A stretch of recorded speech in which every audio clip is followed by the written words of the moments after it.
Hey, it's Molly from Alcohol Minimalist. If weekends, vacations, or nights out often turned into just one more, I get it. That was me too before I changed my drinking. And that's why I created Just One More, Rewiring the Binge Brain. It's a brand new mini course that's open right now, but only for a few more days. Starting May 6th, in just 2 weeks, you'll learn why binge drinking happens and simple, powerful tools to change it. It's just $29 and it includes lifetime access. Join me today at go.mollywatts.com. That's go.mollywatts.com. Hurry, doors close soon. Welcome to the Alcohol Minimalist Podcast. I'm your host, Molly Watts. If you want to change your drinking habits and create a peaceful relationship with alcohol, you're in the right place. This podcast explores the strategies I use to overcome a lifetime of family alcohol abuse, more than 30 years of anxiety and worry about my own drinking, and what felt like an unbreakable daily drinking habit. Becoming an alcohol minimalist means removing excess alcohol from your life so it doesn't remove you from life. It means being able to take alcohol or leave it without feeling deprived. It means to live peacefully, being able to enjoy a glass of wine without feeling guilty and without needing to finish the bottle. With science on our side, we'll shatter your past patterns and eliminate your excuses. Changing your relationship with alcohol is possible. I'm here to help you do it. Let's start now. Well, hello and welcome back to the Alcohol Minimalist Podcast. With me, your host, Molly Watts, coming to you from, well, I'm not exactly in Oregon right now. This episode is dropping on Monday, May 5th, and I am spending my last morning in the area around the Grand Canyon. Specifically on Monday, May 5th, I am exploring Lower Antelope Canyon. I will maybe share some pictures in the Facebook group if you're in there. And so we are revisiting a podcast episode today. We are revisiting Undoing the Urge to Drink. And I thought this was a perfect episode to share because tomorrow, May 6th, is the drop of the first module in Just One More, my binge drinking online course and group coaching opportunity. It is a 2-week mini program, and you can sign up. There's a link in the show notes below. If you sign up today, you can still get in and get a part two. You won't be behind at all. The modules are always available to you, and group coaching is going to be happening on Saturday, May 17th. But anyway, enough about that. I thought that this particular episode, which is called Undoing the Urge to Drink, that I dropped in 2023 on the Wednesday before Thanksgiving, has a lot of great information around it, around binging. And I thought it was just a perfect episode to share. It also is a little bit poignant and bittersweet. I listened to it, and always is a reminder of Thanksgiving and the fact that my dad left me on Thanksgiving night in 2022. And I can hear in my voice throughout this episode or at the end when I talk about it, how that feeling of both missing him and gratitude always catches me. So I hope that wherever you are, your May is off to a great start, and I hope you enjoy revisiting Undoing the Urge to Drink. Choose peace, my friends, and see you next time. How are you? How is November going? Around here, we've been doing No Binge November, and we're, of course, applying that to alcohol, but really anything that you might binge that has negative consequences. And for alcohol, remember that a binge is anything more than 3 standard drinks for women and more than 4 standard drinks for a man. And we're going to go with the CDC's definition for timing. And the CDC simply says on an occasion. The NIAAA tries to get specific with the timing, and BAC and includes blood alcohol content with their definition. And by doing so, I think it just gets a little more confusing and possibly a little more permissive in some people's minds. So, for simplicity's sake, a binge for our accounting would be 4 standard drinks for women on any one day and 5 standard drinks for men on any one day. Now, the thing about overdrinking is that even if you're not raising your blood alcohol content up over the 0.08%, which is a part of the definition from the NIAAA, when you drink 4 or 5 standard drinks, you are definitely disrupting your neurochemistry. It will cause you to experience anxiety. You will be disrupting your sleep cycles. You are overtaxing your liver, and it can cause things like irregular heartbeats and an inflammatory response in your immune system. So there's really no beating around the bush on this, folks, when it comes to alcohol. Less is definitely better. Being a minimalist is definitely better. And there's never a time when over drinking is going to be good for your health or your well being. And I'm highlighting this really specifically on Thanksgiving and maybe other holidays because it might be easy to lull yourself into the idea that you're drinking a higher number of drinks, but you're stretching that out over a long period of time, right? How many of you start drinking on a holiday like Thanksgiving earlier than you typically would because you're making food together and maybe you have mimosas in the morning and you keep on going through wine in the afternoon and then you're drinking cocktails in the evening. If you do that, your BAC might not raise up to that 0.08% over time, but the amount of alcohol is still over drinking and it's still a binge by our definition. If a woman drinks 4 or more drinks and a man drinks 5 or more drinks. I bring that up because we're really focusing on no binge. So as you go into tomorrow, if you're listening to this on the day that it released, as you're heading into Thanksgiving, if you're here in the States, I want you to keep this front and center. We're going to go a little deeper into overdrinking because, much like overeating, overdrinking is something that we can, when we limit it, right? When we reduce the number of times it's happening, when we limit overindulging, we can really move the needle on creating a peaceful relationship with alcohol, really for life. So let's talk about Thanksgiving a little bit. It's a holiday that I have a bit of history with. I don't think I'm alone there. I hear from people all the time that Thanksgiving is a source of real stress for them. I don't know, maybe it's because the meal lasts longer or the cooking and the timing of the meal can certainly add stress. I know that used to be the situation for me. I literally used to believe that I couldn't make it through Thanksgiving without drinking to excess. And the story that I held on to was that I needed to drink, starting at home before I even left my house, before I got to my mother in law's house. And it was because of her stress and anxiety. So she was the leader of Thanksgiving dinner, and she put a lot of unnecessary pressure on herself and everyone else for the meal to come out perfect. And timing was really highly important to her. And then how we all responded to her cooking was typically very important as well. And here's the thing, I'm not going to tell you that I always enjoy my mother in law's behavior on Thanksgiving, even though I typically cook most of the dinner now. Still to this day, I wish that she could not get herself so wound up. But the difference is that I realize that how she feels and how she acts is 100% the result of her own thinking. And it's also 100% her choice how she feels and acts. And I don't allow her thoughts, feelings, and actions to change my own. I used to. I used to blame her actions on my feelings, but that's not the way it works. I get to choose what I make her actions mean to me, and I can do that with my thoughts. If I don't want to be stressed out, then I can choose thoughts that help me feel empathetic, thoughts that help me focus on all the things I really love about Thanksgiving, including some of the recipes that my mother in law has shared with me. And I choose to be grateful for all the hard work and how it feels to have my family together. I manage my mind. And it helps me so much to navigate the day so that I don't feel like I want to overdrink. But honestly, that whole scenario is different than how overdrinking may manifest for many of you.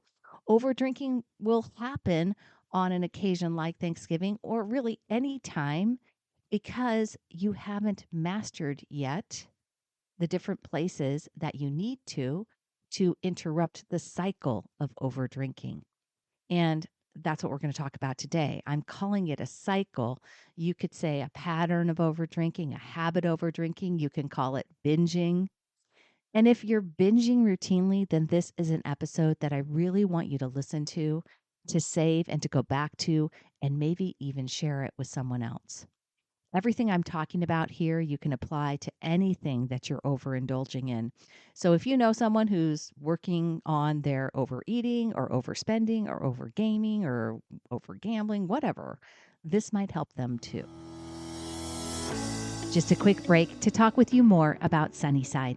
Did you know that Sunnyside uses science to help you reach your goals by focusing on 3 scientifically proven superpowers that you have? Number 1, the power of pre-commitment. Each week, you set an intention for the week ahead that includes a tracking goal, a drink goal, and possibly a dry day goal. Number 2, the power of conscious interference. You'll learn the habit of tracking each day as soon as you finish it, which creates a mindful pause before you start the next day. And number 3, positivity. We know that this is a big step that can be tough at times, right? And that's why Sunnyside offers coaching through SMS and email to give you support, advice, and motivation. You can check out a free 15-day trial at www.sunnyside.co/Molly. That's www.sunnyside.co/Molly. We're going to talk about 3 places where you need to learn how to interrupt the urge to overdrink. But before we get to those, I want you to hear this. I hope that this conversation that we have today will help normalize urges for you. One of the biggest problems people have with urges is their own thinking and making having an urge some sort of crisis instead of just a normal part of the learning process. It's 100% expected that you will keep having urges. Sorry, newsflash, bad news, right? I still have urges to overdrink. I just don't make them mean that something has gone wrong. I have urges to drink off plan, and that's totally normal. When we've developed a coping mechanism or we have just old ingrained stories and beliefs that we've practiced for years around alcohol and about what alcohol can do for us, then of course our brains are going to try to keep throwing out thoughts that create the feeling of desire, which is really all the urge is, right? It's the feeling of desire, and it's totally normal. And we can learn how to lessen that feeling of desire and how to handle urges better so that then they eventually happen less often. Okay, the first place that you're going to need to interrupt the urge. Counterintuitively, the first place you're going to need to learn how to work with your urges is after the fact. That's right. The very first place you need to learn how to deal with an urge to overdrink is after the urge has happened and you've done the deed. You've woken up with a headache, a dry mouth, and you really can't remember exactly what happened when you were going to bed. Immediately, you start having thoughts like, oh my God, I did it again. Why can't I ever learn my lesson? This is really the first place that we're going to interrupt our past pattern. In my Peace and Power framework that I teach in my online course and group coaching program, this is where the off-plan plan comes into play. You really have to get good at using compassion and curiosity to reflect on and learn from what happened. And this is where so many of us stay stuck because we cannot stop beating ourselves up with our missteps. If you want to stop overdrinking, I promise you the first place you need to change is after you've overdrank and being willing to do that differently. So you wake up the morning after, you look around, and you're feeling physically kind of cruddy. Okay? You have 2 options. One is to feel sorry for yourself and to beat yourself up, to promise yourself you'll start over, all the other crap that comes up from over drinking.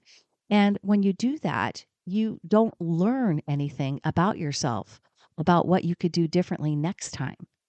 Beating yourself up means you don't use curiosity to investigate what's going on in your life, to set yourself up for a scenario where you are wanting to overdrink, right? To understand what it was happening that made you want to overdrink.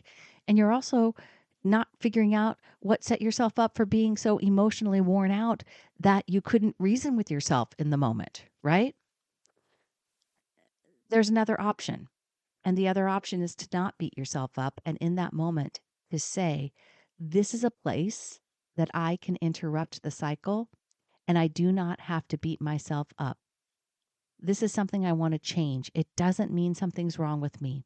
I know that I usually, in the past, have gotten upset with myself, but I am determined to solve this for myself. And the only way to solve a problem is to look at that problem with an analytical mind and keep working it until I solve it. So that's the first place you need to learn to interrupt urges after the fact, but it's not the only place. We have to be willing to interrupt the urge process in as many points as possible. And we work on those points one at a time until the cycle starts to slow down. And eventually, those urges become much fewer and far between, like mine are now. They are almost comic relief for me.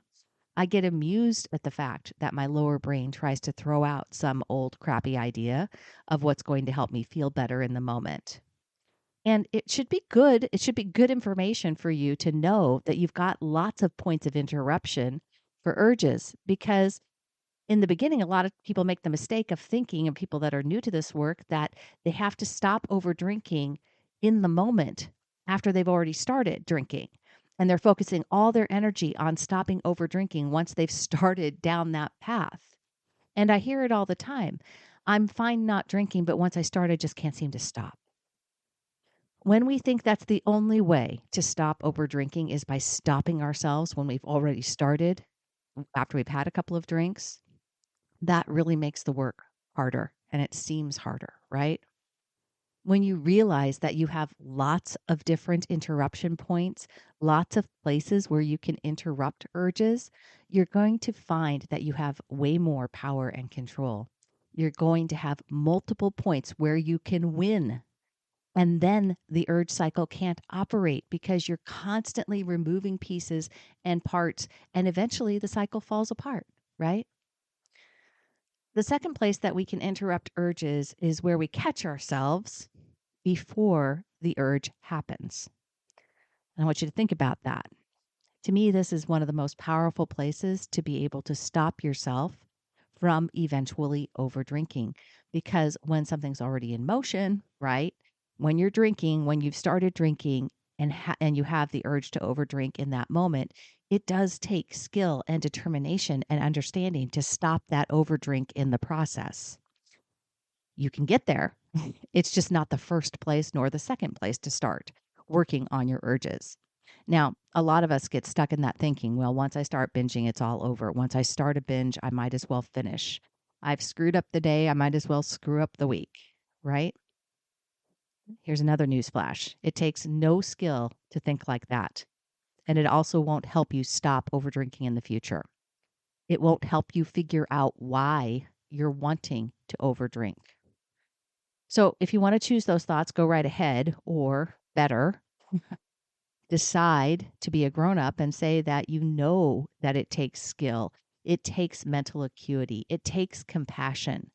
And it's going to take a whole new version of me to catch myself when I've poured the third drink and my plan said two.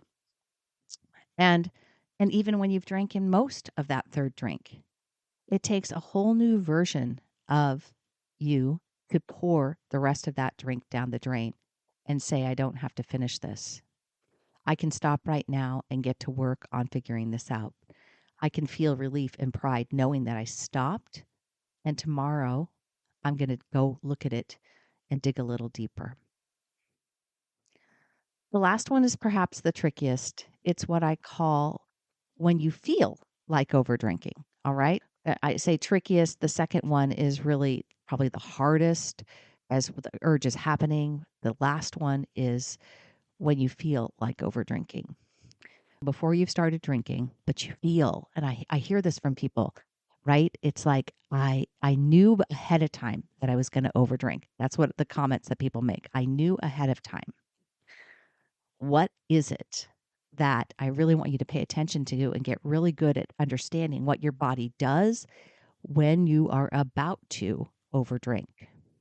I want you to identify the actual emotion that is happening that is most likely to lead to overdrinking.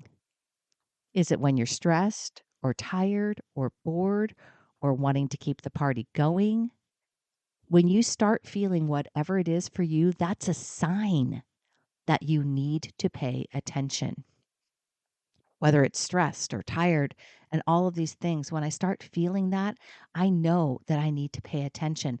And that's when I know I need to take action to help myself so that I can avoid overdrinking.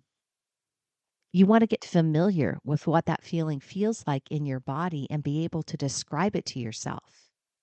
I'm feeling stressed. My heartbeat is faster. My shoulders are tight. My stomach's uneasy. Whatever it is, interrupting that feeling proceeds an overdrink. And it's the third place that you want to learn to change the urge cycle. Once you've identified the feeling, then it's the thoughts that you're going to want to look into. You have to understand what are your thoughts that you think right before you start feeling that urge to overdrink. Sometimes it's just little ones, right?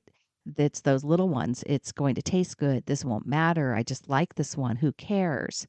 Now, I know it'd be great if our brains like had a big alarm that went off and said, hey, you've had a really hard day. I'm just letting you know you're going to be thinking that an extra drink would help you take the edge off. So be careful because you're about to overdrink. But of course, our brains don't do that. Instead, when we are feeling the struggles of being a human, our lower brain typically has learned that it can talk you into behavior that sounds good in the moment, but doesn't actually solve for the emotions that you're feeling. Now, one of my favorite tools to help identify those thoughts and feelings is the PB&J tool. And I've talked about it here on the podcast. I share it in the Facebook group. You can find it over in my private Facebook group, or you can email me, molly@mollywatts.com, and I'm happy to send it off to you, the PB&J. I know it's hard work to interrupt the urge cycle. It takes time, it requires practice. And I hope you take what I said and go through the phases of these urges and see all the places where you can identify and know what's happening right in those places. I also want to tell you that there's probably more to it. There's probably a root cause that's behind your desire to overdrink. There's usually something going on for all of us when we're breaking through this process, when we're starting to understand this work. And if we notice that our urges aren't starting to go away, if we're like doing all the things, but it feels harder than it should be, there's probably something going on behind the scenes. And that's where we really have to be willing to explore our thoughts and our feelings if we want to stop overdrinking for good. All right, my friends, I hope you take something away from this episode that helps you tomorrow if you're listening on the day that it's released. Whether it's another drink or an extra scoop of mashed potatoes, take a moment to pause and see if you can interrupt the urge cycle. For the U.S. audience, I hope you all have a very happy Thanksgiving. I mentioned that I've had a lot of stories around Thanksgiving, and in 2022, I added possibly the most challenging. In 2022, my dad passed away on Thanksgiving night at my house after a truly beautiful day. I choose to focus my attention on Thanksgiving to my profound gratitude for having my dad in my life for as long as I did.